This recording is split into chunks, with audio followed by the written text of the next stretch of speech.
kind offer, went up to my room and made the change. As we were of about the same size and proportions, the clothes fitted me admirably, and though I felt at first like a baseball player or Richelieu at a masquerade, I was far more comfortable than I would have been in my own outlandish garb. Taking our places in a kind of motor carriage or landau that had arrived, we were whirled rapidly through many beautiful streets and squares to the capital. This magnificent building, of which I have a number of photographs on board of my vessel, is modeled after the Roman Pantheon but much larger.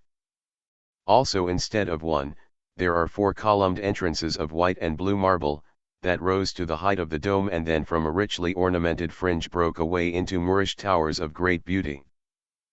Each of these entrances was a building of itself, and above the pillared rotunda which forms an entrance to the auditorium under the great dome, are several stories divided into offices for the different departments of the government. From the second floor, each of these opened into a passageway on a great gallery that ran entirely around the auditorium, and thus they were connected above the ground and within the building. Passing into one of these great vestibules, we ascended a broad stairway on one side of the gallery, from which my friend said a better view could be had of the great auditorium.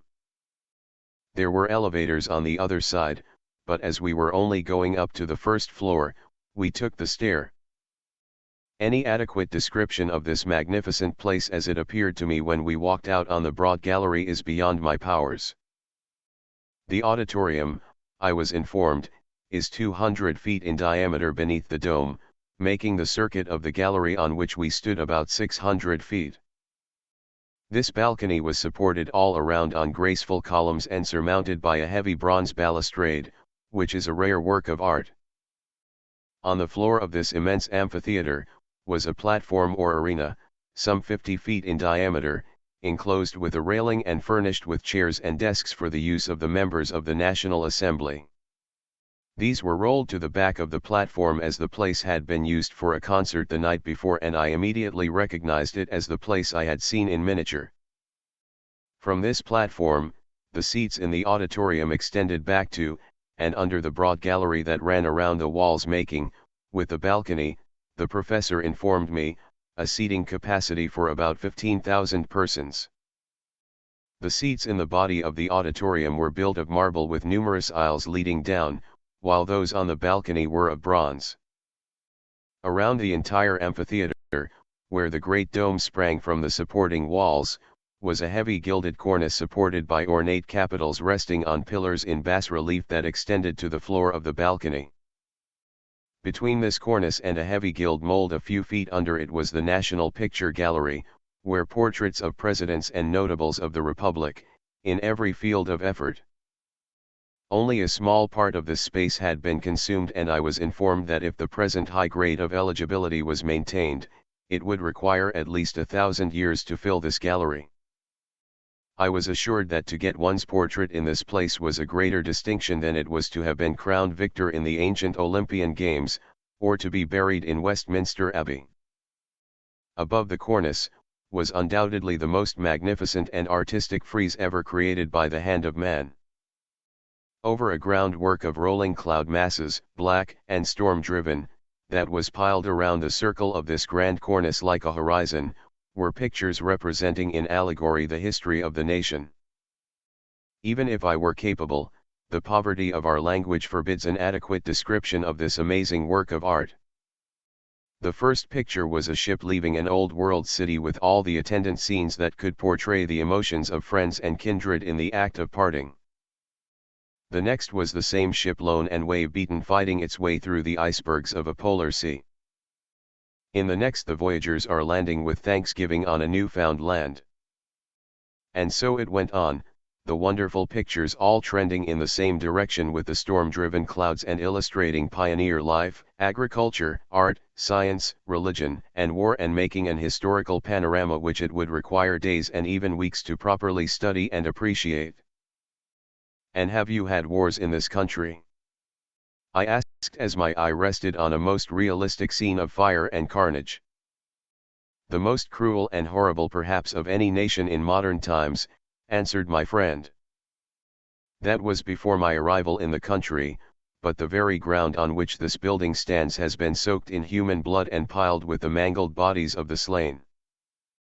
The present order, so far removed from even the contingency of war, was by no means a bloodless achievement, as you will find when you have time to read the history of the country. Above the frieze which I have been trying to describe, was a beautiful and artistic border of angels flying swiftly in the direction indicated by the development of the allegorical procession below. From this to the zenith, the great sky-blue dome was relieved with dashes of flecks of cloud in representation of the firmament, with here and there an airy picture from the ancient mythology. It was lighted by many windows, but they were covered with glass so exactly tinted to match the surface in which they were set that they were scarcely distinguishable. The whole interior surface was set with electric jets, which by night appeared like stars shining in the sky. This was the Chamber of Deputies, and though the National Assembly was not in session, it was open, as indeed, I was informed that it stood open to the public always, night and day, and was one of the attractions of the capital to visitors. Quite a number of people, evidently strangers, were scattered about the auditorium, singly or in groups, admiring and descanting on the beauties of the place.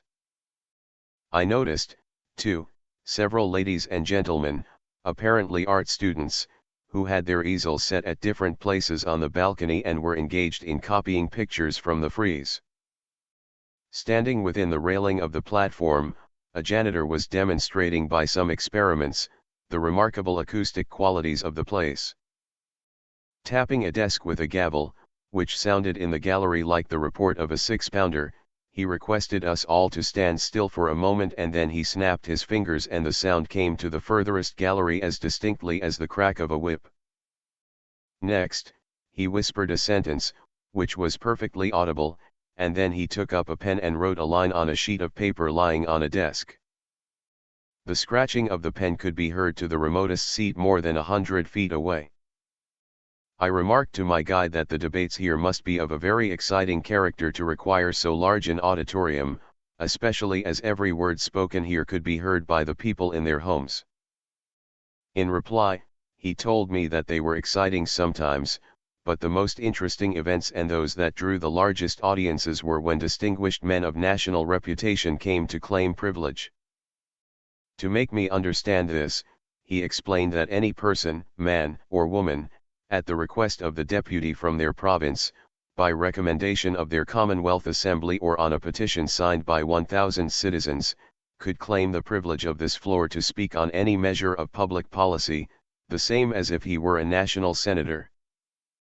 On occasions when men of great fame came here to discuss questions of importance, the vast auditorium was filled to its utmost capacity.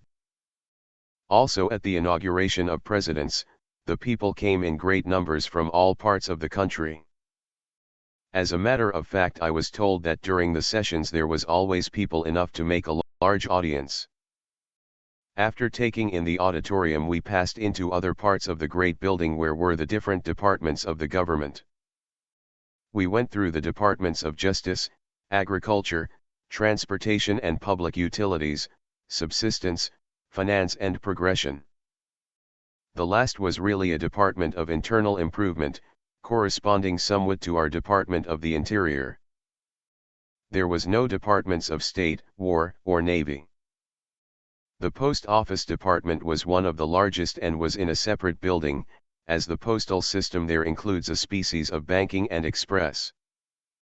After going through the capital, we inspected several other fine public buildings situated in the capital square, a large park-like area which was laid off with trees, shrubs, and flowers and adorned with fountains and statuary.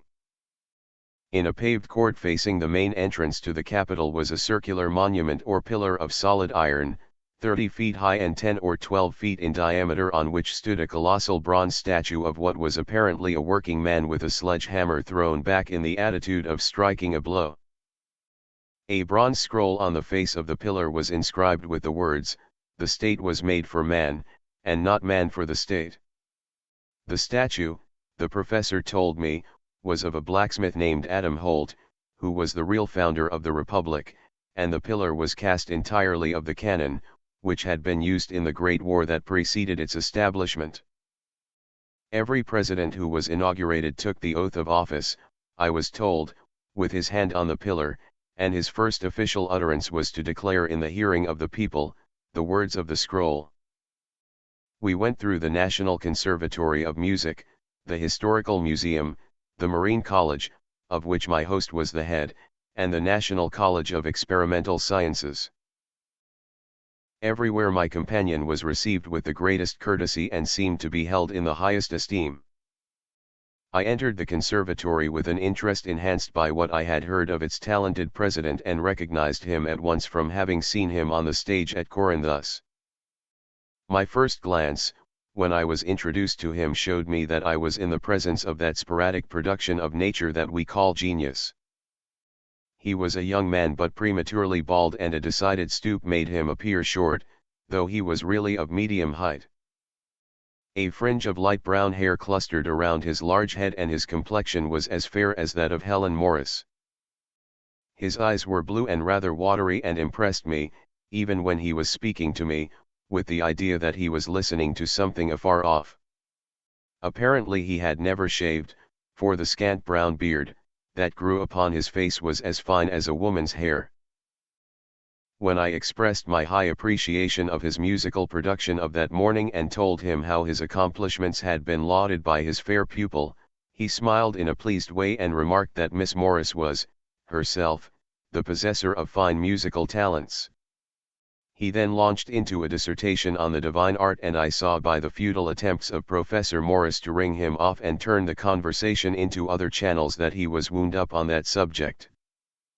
He dilated on Miss Morris' great capacity for harmony and deplored her fatal deficiency in technique, in such a way as to show that he had thoroughly analyzed her from the musical standpoint.